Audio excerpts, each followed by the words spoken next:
Hello and welcome to episode 81 of Dorki's Entropia Universe report. The video footage in today's video will be an unedited run of the CUHOF 2 instance on Tulan. But first let me tell you that the end of the world, as we know it, has been postponed. I was unable to create my Futanari Elven goddess of 42-inch Doom in Cyberpunk 2077, because the options in Character Creator are far less extensive than I hoped they would be. But do not worry, I will go over the Entropia Universe stuff first, and only talk about my experiences with Cyberpunk 2077 after I am done with my Entropian adventures. Let's start with the CUHOF 2 run that you can see playing out right now.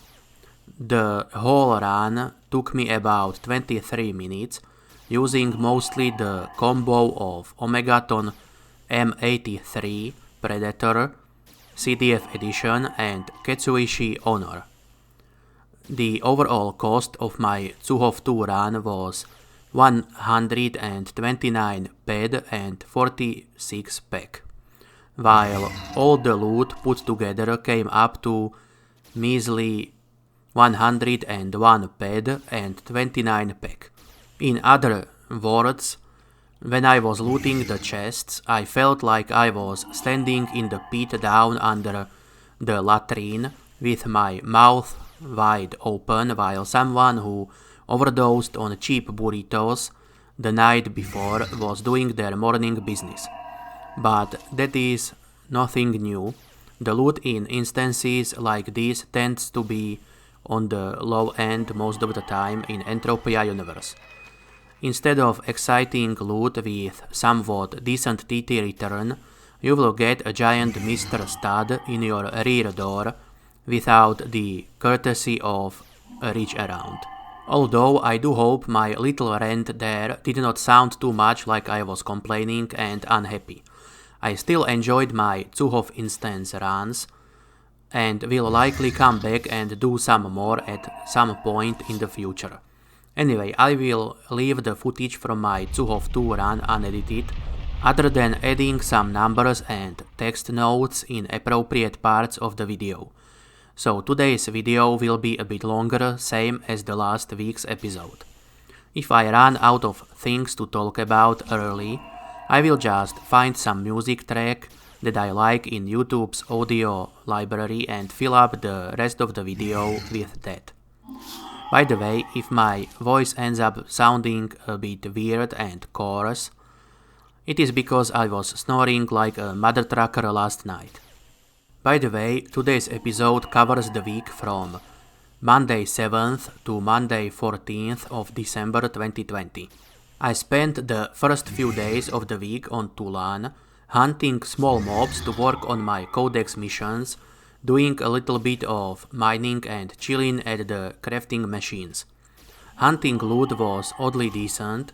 Actually, I noticed that the loot from those smaller mobs on Tulan tends to be somewhat decent compared to what I usually get on smaller mobs on Calypso or Rocktropia. I am talking about the mobs like Dahar, Kafaz and Mokhat.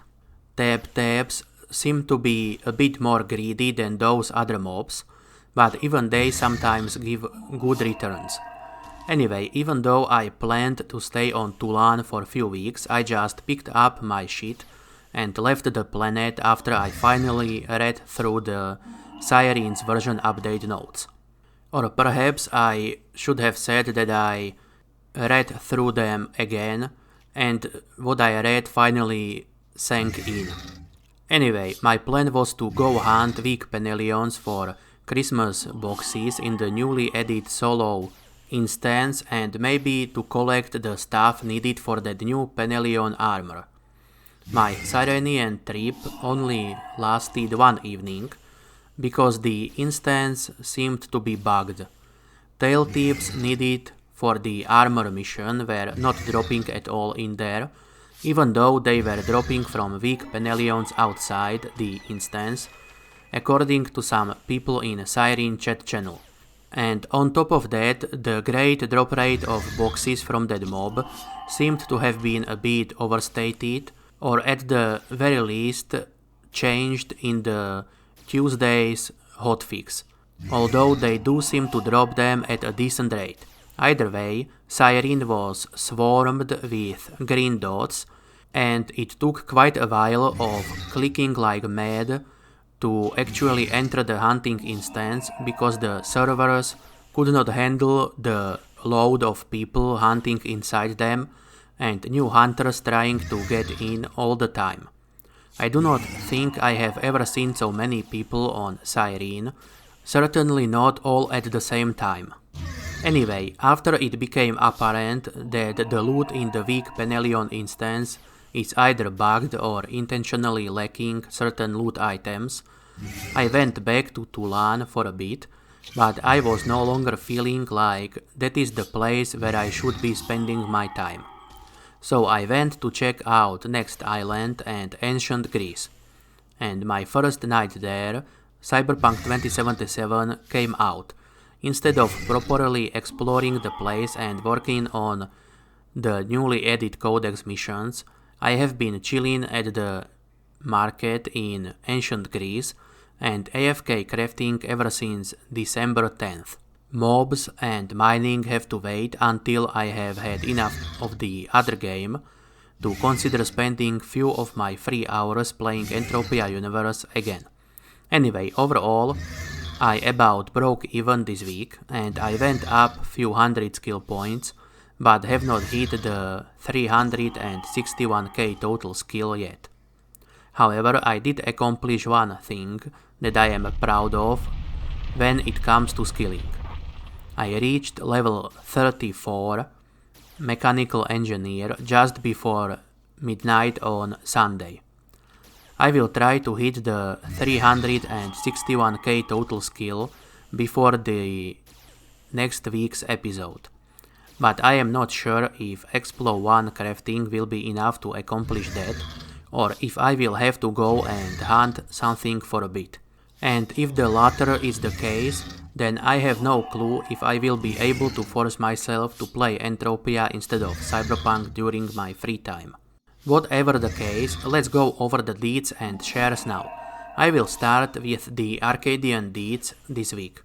Arcadia Underground deeds did not do so well over the last 7 days. They only paid out 5 times this week, and the combined total per deed was only 5 peg. So each payout provided exactly 1 peg. Their daily price keeps jumping up and down a few ped. It is confusing for me at the moment. However, their weekly price info says 86 ped and 16 peg, and the monthly one states that they are worth 84 ped and 99 peg on average. Meanwhile, Arcadia Moon deeds were their usual wet farty self, with only one payout of 1 peg per deed for the entire week, and their price is down to less than 34 ped per deed. Anyway, I guess the lower performance from the Arcadian deeds is to be expected now that the Merry Mayhem instances have been opened. The practice instances opened a bit more than a week ago on December 3rd, while the Merry Mayhem itself properly started on Wednesday, December 9th. When it comes to shares, the whole thing was a cosmic wet fart, and I expected the entire universe to implode in on itself. And why, you may ask? Well, because neither the Crystal Palace shares nor the Ancient Greece shares paid anything at all today. I would expect it out of the Ancient Greece shares, because they do not pay out most weeks. But I do not remember a single occasion when Crystal Palace would not pay at least that one shitty peg per share. I am sure that there was a week or two in the past when that happened, but I do not remember it at all, which means that it did not happen more than once or twice, and certainly not recently. Until today, that is. I do not expect this to affect the price of Crystal Palace shares much though. At least not right away, and not unless it starts to happen more often than once or twice a year. It is that time of the year when everything besides Calypso land deeds pays extremely poorly after all. By the way, I still do not own any of those, maybe someday in the future, after I have finally hit that sweet all-time high. I suspect the sun will turn into a red giant and swallow the earth long before that day arrives. To conclude, I hunted some small mobs on Tulan and Cyrene with decent results. Mining sucked donkey arse, so I did not do much there, and crafting was alright as usual. I mean, just like you cannot really go wrong hunting 10 HP punies, you cannot really go wrong AFK crafting Explo once for 2 pack a click. Anyway, the payouts from AUDs and AMDs were rather garbage, while the payouts from Crystal Palace and Ancient Greece shares were completely non-existent. That meme of a cartoon dog sitting inside a burning house saying how everything is fine popped up in my mind right now. Although to be honest, it is still nothing unusual for the Merry Mayhem time of the year. Everybody and their grandmother and the family pets, pests, and any resident ghosts and demons that they can summon are either camping the weak Penelions and Oros for Christmas boxes or participating in the Merry Mayhem, or at least camping the Mayhem mobs for Codex missions, boxes, Mayhem tokens, and potential for some uber rare item drop. Anyway, I will end this part of the video now. There will be no more Entropia Universe talk after this point in the video, but I will share my first impressions and opinions about the Cyberpunk 2077. I should still have a few minutes of the CUHOF 2 run left to fill out. So if you are not interested in the Cyberpunk stuff and stop watching here, then thank you for watching, and I hope you will have a pleasant remainder of the day as well as good loot over this new week. Also, the timestamp to the part of the video where I loot the boxes at the end of the instance will be in the video description. And for those of you that are thinking about buying Cyberpunk 2077 or are interested in knowing what sort of an experience with the game I am having, let's talk about it now. I will start this segment with a huge disclaimer that I will not talk about any spoilers, aside from perhaps one moment that has been shown in the marketing materials and trailers for the game anyway. And I also have to mention that while I am having a smooth ride with no major bugs, there are huge numbers of people who are having legit issues with the game's performance and bugs. My experience is that the game is rather well optimized and you do not need a high-end PC to run it well in 1080p on max settings, but of course that is without the RTX feature turned on. After all, my computer is on the low end of gaming PCs with Ryzen 5 1600X for CPU, 8GB version of RX 570 for GPU, and 16 gigs of RAM. I installed the game on an M.2 SSD. That might be worth noting because I guess running Cyberpunk 2077 from a hard drive might affect the game's performance negatively. And the game runs at constant 60 or more FPS for me, with only frame drops occurring during certain high-speed car chase scenes. I have everything turned up to the max settings that includes crowd density. I only turned off film grain motion blur, and depth of field because I dislike those features. Both motion blur and depth of field make me physically sick, and the latter also makes my eyes hurt, so I turn those off in every game I play. I am almost 27 hours into the game now and have not experienced any crashes at all, not even a single one. I also have not experienced any major bugs, only a few minor ones like not being able to pick up some lootable objects from the floor, one spaghettified arm on a dead NPC, couple of T-posing NPCs, and my sexy female V brandishing her lovely set of knockers shamelessly in the public, even after I put some clothes on. But that one I solved by simply saving the game and reloading that save. Sometimes when I fight a group of enemies, one or two of them derp out a bit and do not do anything, and on rare occasions during cutscenes, a weapon model appears and starts doing weird shit on the screen. But that is the complete extent of all the bugs I have experienced over my 27 hours of playing Cyberpunk 2077. But that being said, I did have a rather unexpected what the fuck moment when I went to the Steam forums for the game, and when tons of videos about Cyberpunk started showing up in my recommended videos on YouTube. Apparently, a lot of people are experiencing tons of bugs, including game-breaking ones, and having massive issues with the game's performance even on high-end PCs, but most of all on consoles. So if you are thinking of getting Cyberpunk on PS4 or an Xbox, I would advise you not to buy the game right now and wait. The issues on PC might be caused by people not updating their drivers or their Windows, and who knows what else.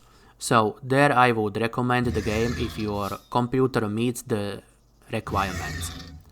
This is because I am having a great experience so far.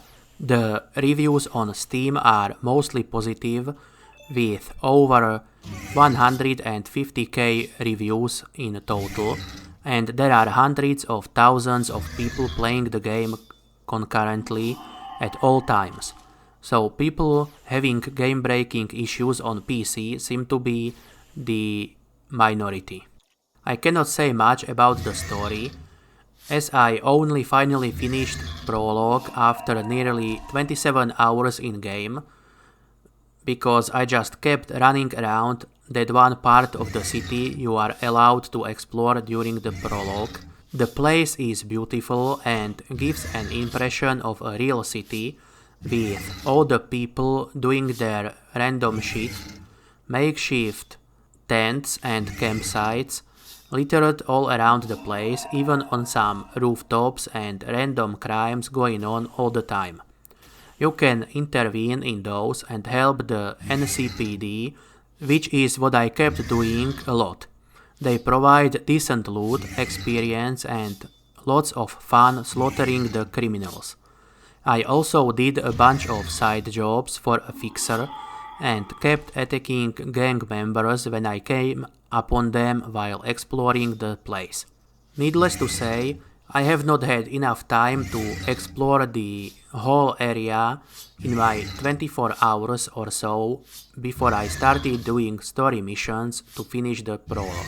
The place is huge and there is a lot to do there.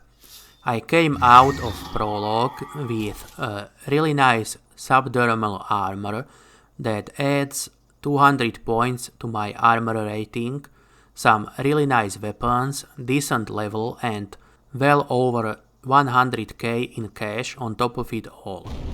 All the while I had lots of fun and did not experience anything that would ruin my enjoyment. Although I must nitpick a little and say that the random NPCs crowding the streets do not act like real people.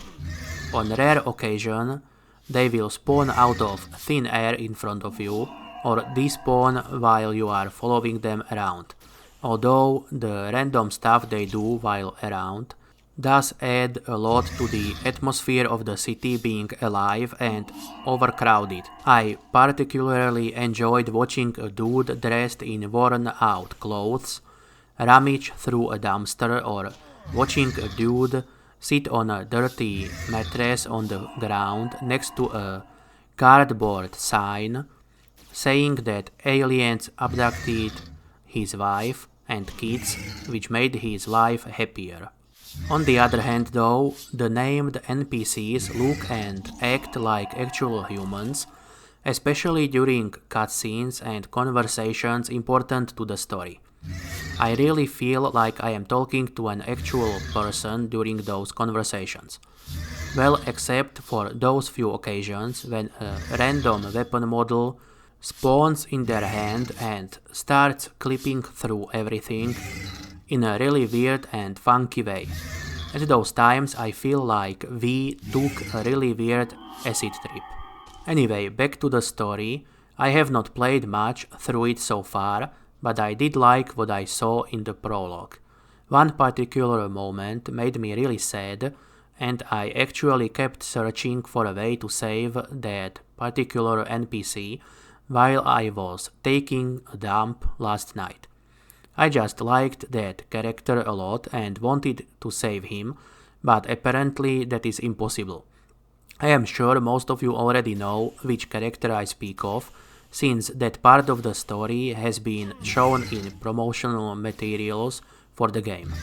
When I saw that dude in the promo stuff, I thought that I would not like the character, but while I was playing the game I actually grew fond of him, and when the time for him to die came, I actually felt sad, almost as if I lost an actual friend.